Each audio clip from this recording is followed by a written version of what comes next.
വിളിച്ചാ ഞാൻ വരാം. ടോമെ അതിനവിടെ ചെന്ന അത്ര സമയമൊന്നും കിട്ടില്ല.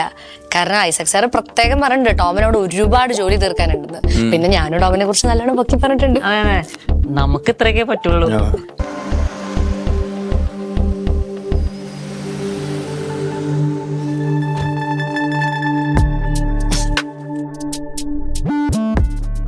ആ സാറ് കറക്റ്റ് സമയത്ത് എത്തിയല്ലോ. സാർ ടോം ഇറങ്ങാൻ നിൽക്കാണ്. സാറേ ഒന്ന് അനുഗ്രഹിച്ച് വിട്ടേക്ക്.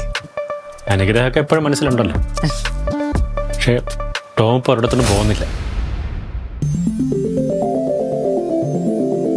ഈ സാർ ഇതാ പിന്നെയും എന്നെ പറഞ്ഞോണ്ടിരിക്കുന്നു. സാറേ ഞാൻ പറഞ്ഞില്ലേ ഇത് സാറല്ല തീരുമാനിക്കണ്ടേ. ആണോ?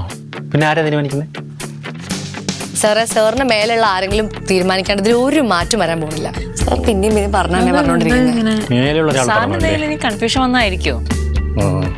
മേലെയുള്ള ആളെന്ന് പറയുമ്പോൾ മേലെയുള്ള ആൾ പറഞ്ഞാൽ ശരിയാവും. അതിനിവിടെ ആരാ സാർ ഇപ്പൊ നമ്മുടെ കൂട്ടത്തില് സാറിനേക്കാളും മേലെ ഉള്ളത്? ആ അതും ശരിയാണല്ലോ. ഒരു മിനിറ്റ്.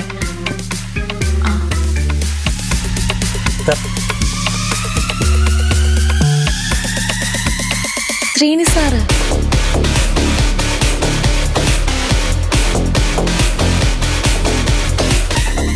എന്താണ് എല്ലാരും കൂടി ഇവിടെ? വർക്കൊന്നുമില്ലേ? ടോമിനെ യാത്ര അയക്കാൻ വേണ്ടി വന്നത്. ടോം എങ്ങോട്ടും പോകുന്നില്ല. അതെന്താ സാർ? പോകുന്നില്ല, അത്ര തന്നെ. അല്ല ഐസക് സാർ പറഞ്ഞിട്ടുണ്ടായിരുന്നു ടോം ഹെഡ് ഓഫീസിലേക്ക് ട്രാൻസ്ഫർ ആവേണ്ട കാര്യം. ഐസക്കിന്റെ പ്രശ്നം എന്താണെന്ന് എനിക്കറിയാം.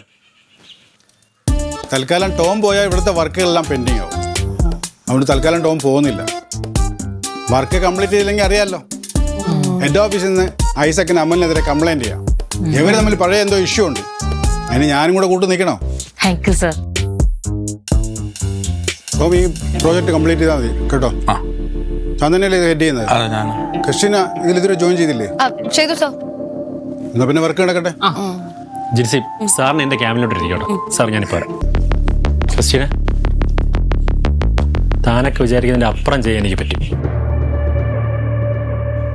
വെറുതെ എന്നെ കൂടെ ചെയ്യിപ്പിക്കരുത്. പിന്നെ ഇനി ഇതിൻ്റെ പേരിൽ വാശി കാണിച്ച് തിരിച്ചും കൊണ്ട് പണിയാനും നിൽക്കണ്ട. ഇതിവിടെ കൊണ്ട് അവസാനിക്കണം. ദേഷ്യം വരുന്നുണ്ടോ?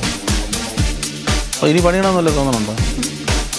തിരിച്ച് പണിയാൻ പറ്റുമെന്ന് മനസ്സിലായല്ല.